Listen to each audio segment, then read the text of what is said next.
Welcome to Broncos Weekend, presented by Ent Credit Union, the official banking partner of the Denver Broncos.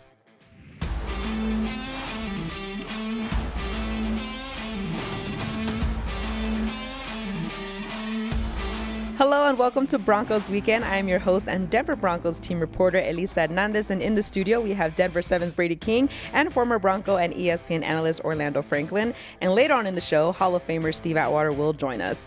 Denver spent Week 14 on a much-deserved bye week following a thrilling Monday night win over the Cleveland Browns. Looking at the AFC playoff picture going into Week 15, the Broncos hold the 7th seed with a key game coming up against the Indianapolis Colts and then the Los Angeles Chargers. The Broncos improved to 8-5 on the season and are seemingly in control of their own destiny. So how do you guys see the state of this team as we go into the final stretch of the season?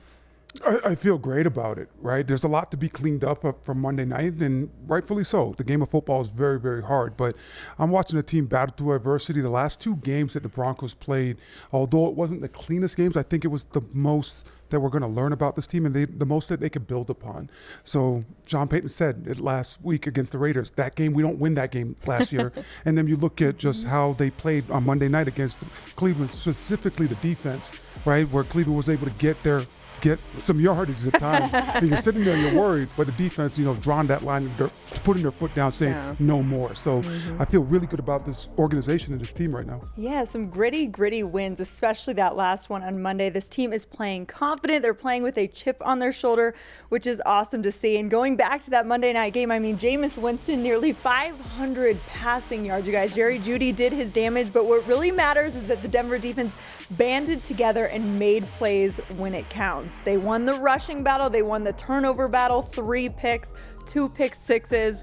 It was fun to watch and honestly a true team win. And like I said, this team's playing confident and now they get to enjoy this one over this bye week. The defense really, like you said, honed in together. And a lot of the guys credited PJ Locke and Malcolm Roach for really kind of getting them to stop, focus, and make those plays to really win that game on Monday night. Well, earlier this week, head coach Sean Payton spoke on how the defense performed and how getting a win to start December is crucial, while quarterback Bo Nix spoke on how the Broncos' bye week came at a good time. We gotta learn from it. It was good to get the win. That's important because we're at that time of the season into December here where all these things matter, and we were able to do that. So rest up here during the bye and then get ready for Indianapolis team. I think it's at a good time. We've got a lot of ball behind us, and it's kind of set us up for this. And good week of rest, good week just kind of get a reset. And then, we got 4 more games, 4 tough games to battle through down the stretch. And, we're going for a playoff spot, going for, longer in the season. So it's going to be good for us. I think, the guys are going to enjoy it. But we're also, I think, going to be excited to get back and finish this thing out the right way.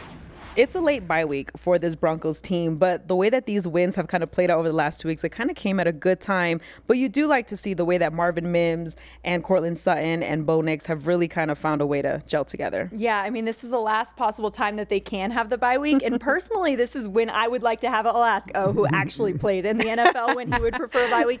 But I think this is when the team is banged up and when they really do need that rest. And then it comes at a great time because they've got 4 games left and really will have the energy and stamina to push through as they try to make that playoff push because they're in a great spot, like we said, set in that 7 seed right now. So it has been fun, to your point, to see Bo continue to gain confidence with not just Courtland Sutton, but multiple receivers. Seeing Marvin Mims shine on Monday night was so fun with that huge 93-yard touchdown, I believe. Yeah. I mean, they're all stepping up, and they're going to need every single guy on that depth chart coming into the later part of the season. Yeah. Bye week, you always want it the latest possible, right? Anytime that you could get it late, you want it because you know how your body's going to feel.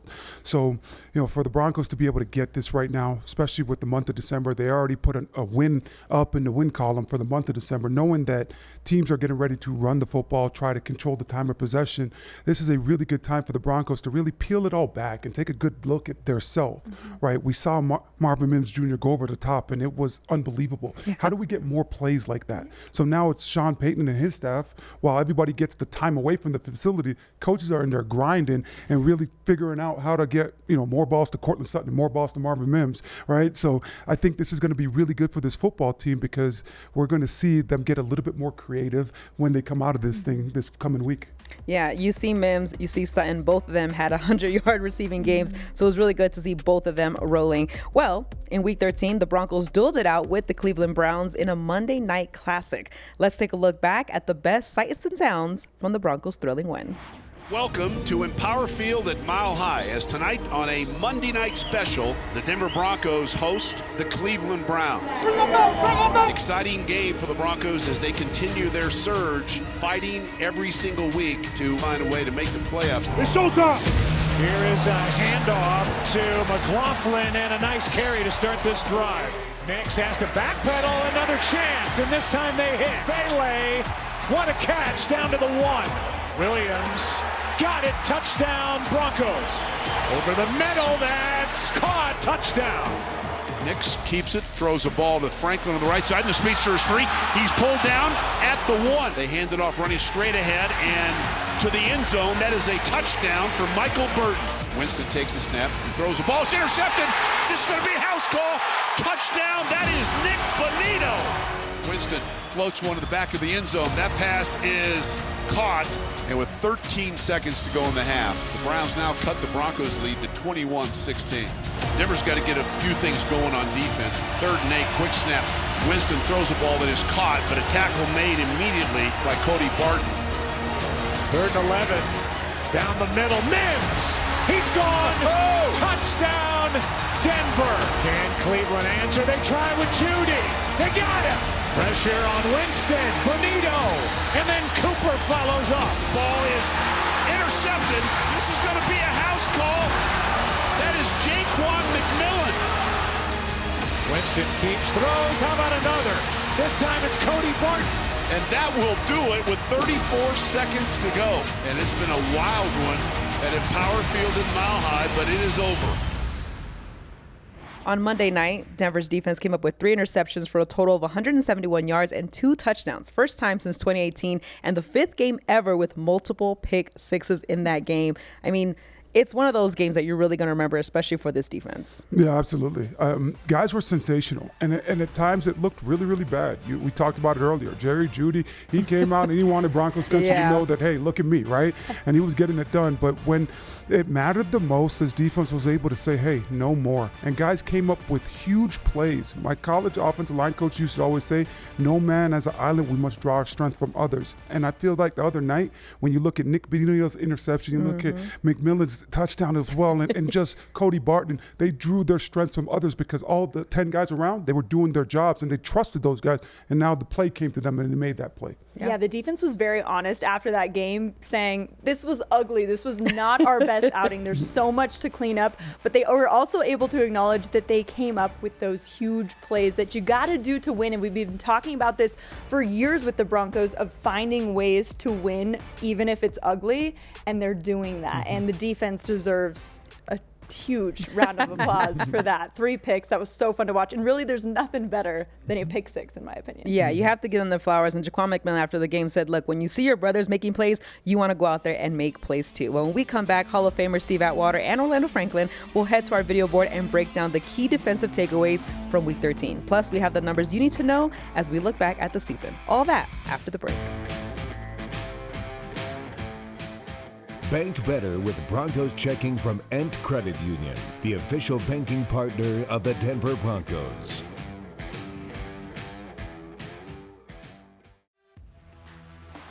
That's the type of defense we is. That's a standard we hold ourselves to. I think those 2 plays were very crucial in the game because obviously they was making their plays, but without them plays, I don't think we would be in the position that we was in tonight. So credit to those 2 for making big-time plays when we needed it most. And that's just the type of players they are. They step up in big-time games and make big-time plays like that. So.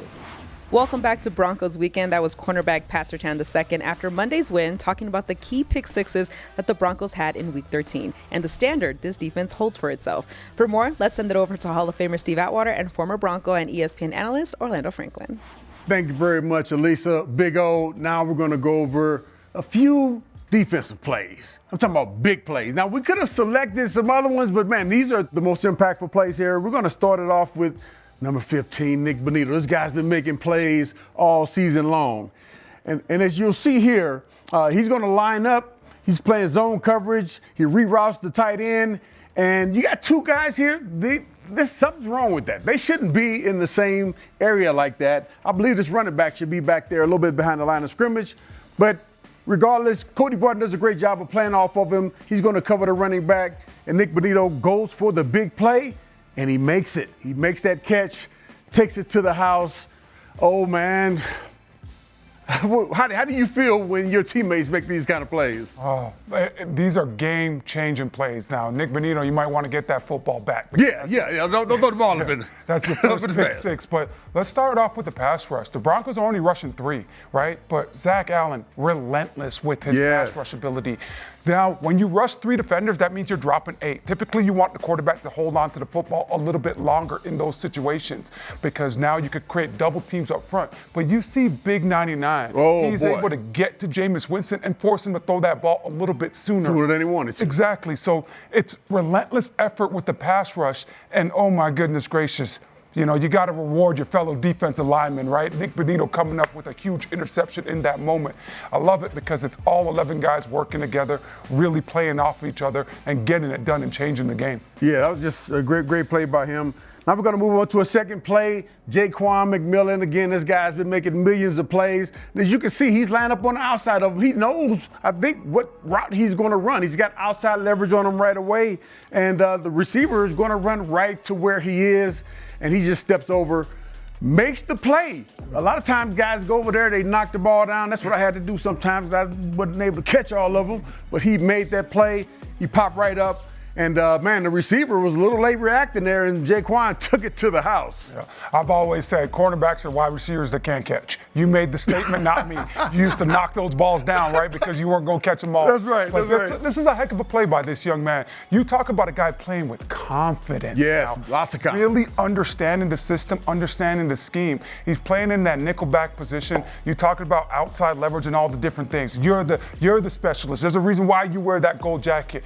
But I like the fact that now you see everybody, right? Let's welcome everybody to the party. And this defense gets so excited as far as how fast flowing they are when they see a big play. You know, it's not enough to just make the play. Let's get in the end zone. Let's finish this game. Yes. And that's what I love about this defense because the other 10 guys didn't make that interception, but the other 10 guys are just as excited to go get in that end zone and, you know, finish this game for Broncos country. So I just love the fact that this defense playing together in a game where they were struggling earlier in this one and, you know, they found some ways to make some big-time plays. Yeah, now the only thing that sometimes gets to defensive players is as soon as you score, you got to go right back on the field. Yeah. But, hey, that's what I love about playing offense, right? I mean, put some points up on the board, and I'll go out there, kick a field goal, and get back to scoring some water. That's the best plays in football for offensive players. There we go. Hey, so thanks so much, Elisa. We're going to send it back to you. Big O, great job. Thanks, guys. The Broncos head into their bye week 8-5. They reached the 8-win mark by week 13 for the first time since the 2016 NFL season. With 4 games remaining in the regular season, the Broncos will return for the final stretch and look to keep pace in the AFC playoff race. We took a look back and found the numbers you need to know.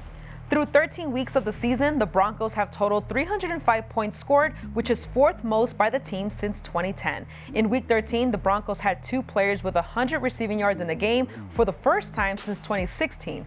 Knicks connected with Marvin Mims Jr. for a 93-yard touchdown, tied for the 4th longest in team history and the longest since 2008.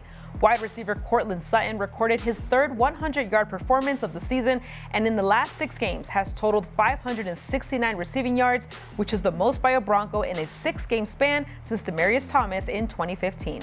Sutton surpassed 5,000 career receiving yards this season, becoming the 3rd fastest Bronco to reach that milestone. Kicker Will Lutz also surpassed a milestone. In Week 13, he became the 5th fastest player to reach 1,000 career points in NFL history. Rookie quarterback Bo Nix has been impressive this season and has put himself in the race for Rookie of the Year. In 2024, Nix became the first Bronco in team history to win NFL Rookie of the Week in 3 consecutive weeks. The Broncos have never had a quarterback win AP Offensive Rookie of the Year. Nix's 8 wins are the most by any Broncos rookie quarterback in franchise history. In Week 13, Nix had his 6th straight 200-yard performance, becoming just the 11th rookie in league history to do so and the first rookie QB since 2021. He also became just the 6th rookie QB in the Super Bowl era to win each of his first 2 primetime starts. The Broncos' next primetime game is Week 16 on the road versus the Los Angeles Chargers.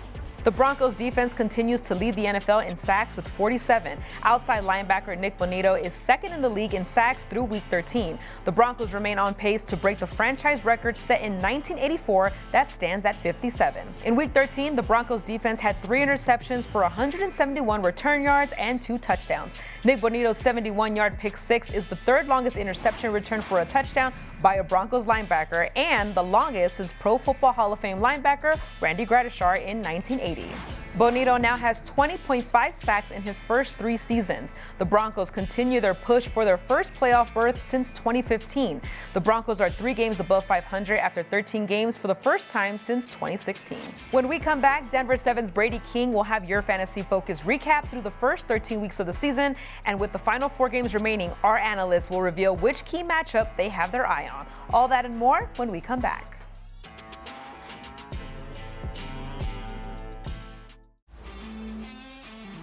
Welcome back into Broncos Weekend. It is time for Fantasy Focus. It's bye week for the Broncos, so it's the perfect time to reflect on the past 13 weeks. So let's see who the top 3 fantasy football performers are.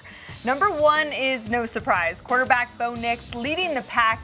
I mean, he's a 3-time Rookie of the Week for a reason. Nix is averaging 17.5 fantasy football points per game.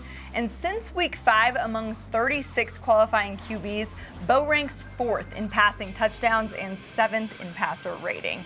With these numbers, he has entered the Rookie of the Year conversation. Number 2 is Bo Nix's top target, wide receiver Courtland Sutton. Sutton is averaging 13.9 fantasy points per game, and he's responsible for roughly 25% of the team's targets, which is proof of the bond he continues to build with his rookie quarterback.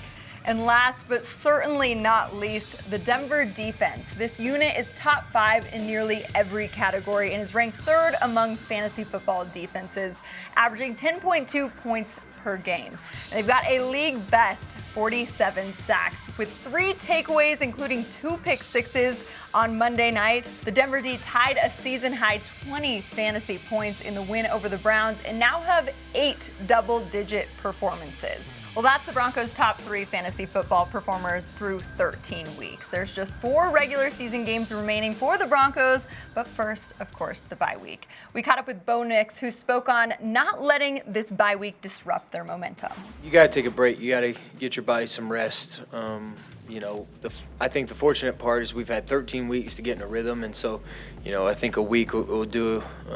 It'll be good for us. But like I said, it'll be my first time, so just going to enjoy it and take some time and be ready to come back and finish strong. And I know our team's going to do the same thing. So we got a week of practice to get back in rhythm before our next game when we come back. So that's all we can focus on. It's interesting to hear Bo Nix say, this is my first time in going into a bye week, because you almost forget that he's a rookie, the way that he's been able to be so resilient this season.